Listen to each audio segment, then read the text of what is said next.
Continuamos en Entre Líneas y nos vamos a meter a hablar de economía porque, bueno, hay muchos temas allí para tratar, por supuesto. Hoy, esta tarde, a las 4 de la tarde, el INDEC dio a conocer el índice de inflación correspondiente al mes de junio, que arrojó el dato del 6% de aumento en los precios.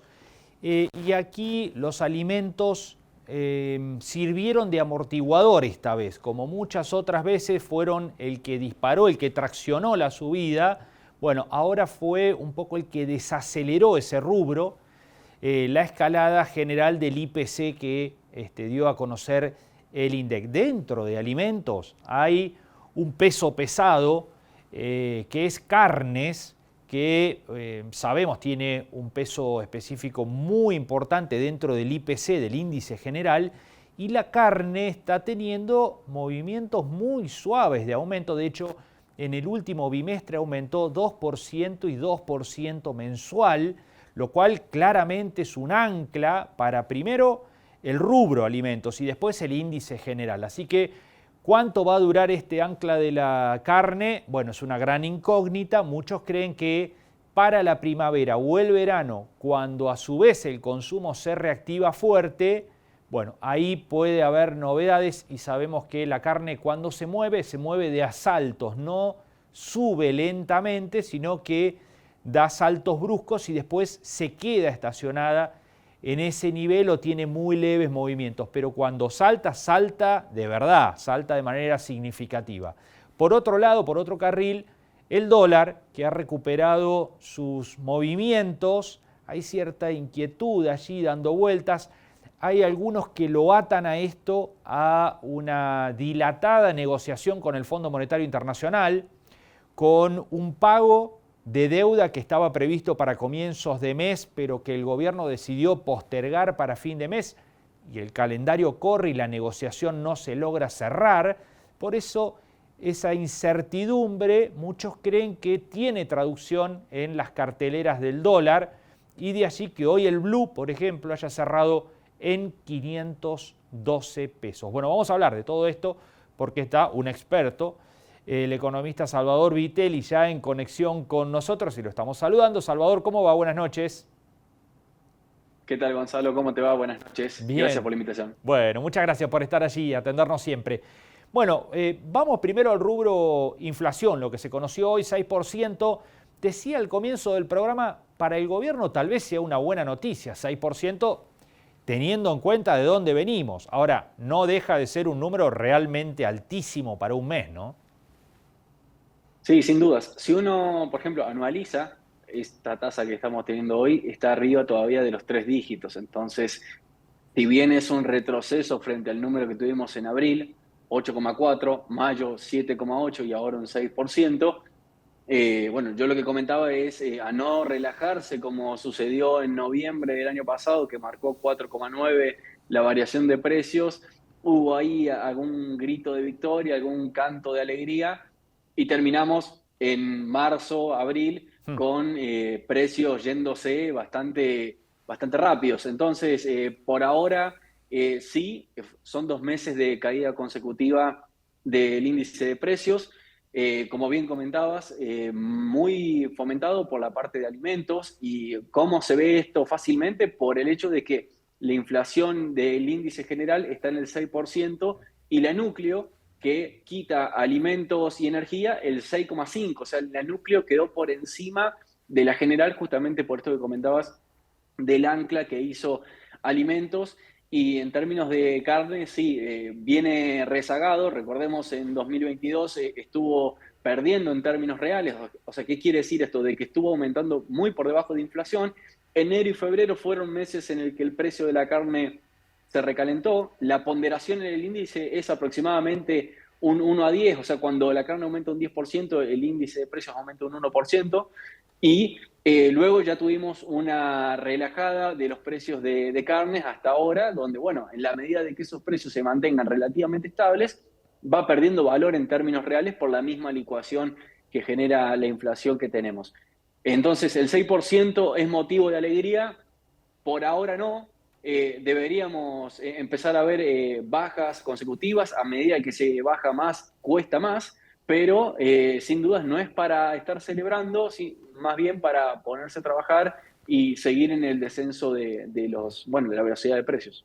Bueno, muchos se preguntan qué pasa con la carne que está moviéndose con estas características, ¿no? Y claramente allí está el factor climático, por un lado, la sobreoferta de carne, ¿no? Por el apuro de muchos ganaderos ante la falta de alimento o ante el encarecimiento de los alimentos, apurar los ciclos para sacar los animales del campo, eso genera una sobreoferta que contiene naturalmente los precios, ¿no? Sí, seguro, y por la misma estacionalidad, normalmente se consume más carne o hay mayor consumo en épocas donde el clima está un poco más caluroso, no como ahora en invierno, donde tiende a disminuir un poco. Lo mismo pasa también con verduras, se tiende a consumir menos en periodos más fríos. De todas maneras, carnes se terminan moviendo de esa manera, se pega un cimbronazo, se mueve en algunos meses y luego se mantiene relativamente estable, lo cual en niveles normales esto no es grave, pero a los niveles de inflación en los que estamos teniendo, sin dudas de que se mantenga estable por mucho tiempo, allí ya te da factores de que se está abaratando en términos reales la carne, que termina siendo barata, y que además, bueno, está esa sobreliquidación de cabezas por el mismo hecho de poco alimento que hay, y el alimento que hay en definitiva también termina siendo caro por lo poco que hay. Así que es una conjunción allí de factores interesantes. Sugerías recién no relajarse, dabas alguna experiencia bastante reciente, como de noviembre del año pasado. Hay una instancia electoral que va levantando obviamente volumen. ¿Vos crees que esa relajación con una campaña electoral se llevan bien de la mano? ¿Es probable que exista nuevamente una relajación en ese sentido? Yo creo de que, o por lo menos las señales están puestas en tratar de llegar lo más tranquilo posible, que ya ni siquiera es llegar a diciembre, sino llegar hasta agosto. Estamos hablando de un mes Mm. prácticamente. ¿Por qué? Porque en definitiva, por ejemplo, el Banco Central hoy decidió mantener la tasa, algo que en algunos momentos se hubiese criticado por el hecho de que hoy la tasa está corriendo el 8% cuando tuviste la inflación del 6%. O sea, la tasa de interés real es positiva. Claro. Sin duda que estos niveles de tasa te termina estrangulando la actividad, pero de todas maneras es por allí mostrar en la dialéctica el hecho de no relajarse demasiado. Y además, que teniendo en cuenta que quieren llegar lo más tranquilo, si se me permite la palabra Ujú. tranquilo, por Sí, cómo claro. estamos en las variables, a la carrera electoral, porque cualquier disparo del dólar, de precios de carne, de la famosa góndola, termina siendo peantavotos en un momento crucial, sobre todo para el oficialismo, donde cada variable que se termine deteriorando terminan siendo menores votos. Por eso es que está todo encapsulado y está todo en una breve y delgada línea donde no se deben cometer demasiados errores porque pueden costar muchos votos, y es justamente lo que el oficialismo no quiere. Ujú. Mencionaste tasas y de paso te pregunto, ¿el remedio que está encontrando la inflación es el desplome o el derrumbe o cierta desaceleración de la actividad económica? Bueno, sin duda se pone paños fríos a la actividad. Muchas veces tiende a pasar eso. De todas maneras, el principal remedio, llamémosle, aunque por la dinámica la que tenemos a veces termina siendo peor el remedio que la enfermedad, es la tasa, que si bien en el promedio de esta gestión fue negativa en términos reales, o sea, ¿qué quiere decir? Que la tasa estuvo por debajo de la inflación. Mm. En estos momentos, en estos últimos 2 meses, mayo y junio, la tasa estuvo por encima de la inflación, que allí ya te está marcando un indicio para dónde vamos y de que no hay demasiada intención para relajarlo. En actividad, ya abril estaba marcando caídas, Sí. principalmente fomentado por pesca y agricultura y ganadería, donde ya la sequía está empezando a pegar en abril. Imaginémonos en el segundo semestre que se nos vienen situaciones bastante desafiantes en términos cambiarios, en términos de acuerdo con el fondo. Todavía no sabemos qué es lo que va a pasar con el Fondo Monetario, si se acuerda o no. Yo creo sinceramente de que ambos actores tienen fuertes incentivos a acordar, Mm. pero de todas maneras genera esa incertidumbre, y encima en un año bisagra como este, donde cada número puede llegar a influir en diferentes variables. Las PASO terminan siendo esa puerta bisagra donde, dependiendo de cada número que se dé, terminan siendo diferentes perspectivas en lo que queda del segundo semestre y primer semestre de 2024. Bien, aprovecho y te cambio de tema al segundo tema que te había mencionado de entrada, que es el dólar. ¿Qué pasó y cuánto tiene que ver, crees vos, esta incertidumbre generada en la negociación con el fondo en este movimiento que está teniendo el dólar. Hoy cerró 502 el blue, ¿no? Sí, yo creo que puede tener que ver la incertidumbre, la dinámica en la que aún no sabemos cómo se va a resolver lo del fondo. Recordemos que en junio tuvimos que hacer pagos por 2.700 millones de dólares. Una parte se utilizaron DEX y otra parte se pagó con yuanes.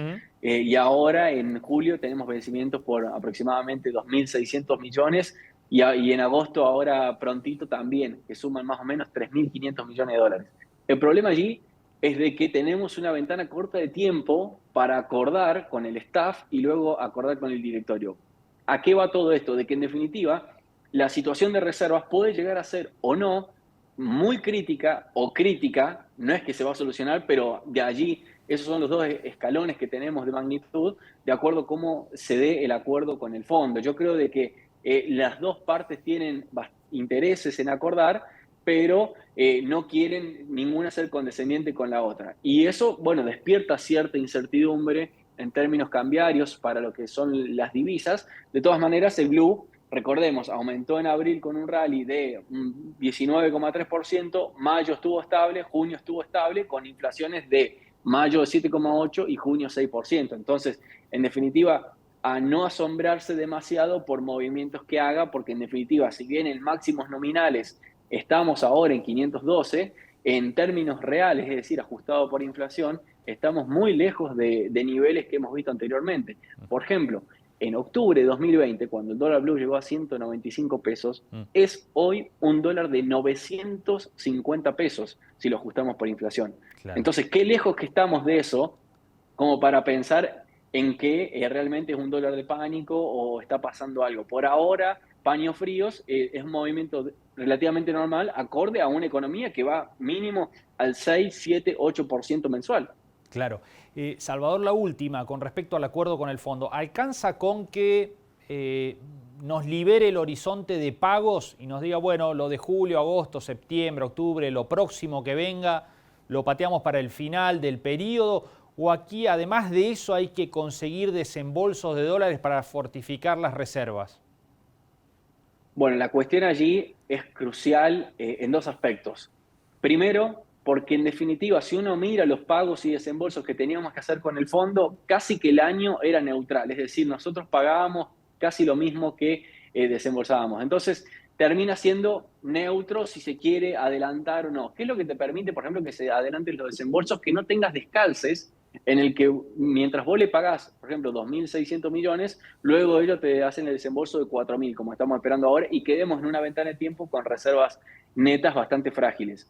Pero ¿qué pasa? Como el movimiento, en definitiva, el fondo nos hace desembolsos para pagarle nosotros al fondo, termina siendo neutro. La cuestión cambiaria es delicada y si bien el fondo puede llegar a dar un alivio, es completamente temporal y que además lo venimos subsanando con tomar deuda en China mediante el swap chino.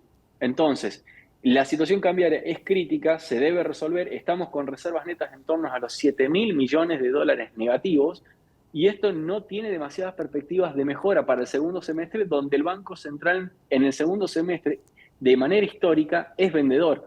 Entonces, si ya arrancamos el año bastante negativo, teniendo en cuenta que a principios de año entra la gruesa, hay mayores liquidaciones y demás, este año la verdad que no fue así y el segundo semestre no espera un panorama bastante favorable en esos términos. Va a haber que cruzar un desierto, ¿no?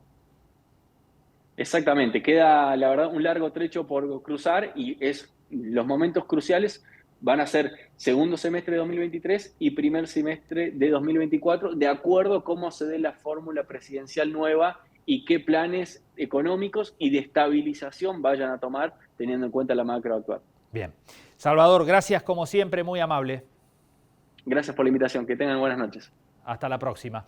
Bueno, ahí estaba Salvador Vitelli, economista, analizando los dos temas centrales de hoy en la agenda económica. Uno tiene que ver con el proceso inflacionario, el dato del indicador de precios al consumidor que dio a conocer hoy el INDEC, y el otro, naturalmente, lo que tiene que ver con el precio del dólar. Dijo Vitelli, este no es un precio de pánico ni mucho menos. Nos recordó, casi se nos pianta un lagrimón, que en octubre el dólar blue estaba a 195. Hoy cerró a 512. Si se proyectara aquel valor con el proceso inflacionario y demás, bueno, hoy tendría que estar mucho más arriba. Dice Vitelli, 512 no es tan mal número para esta altura del año.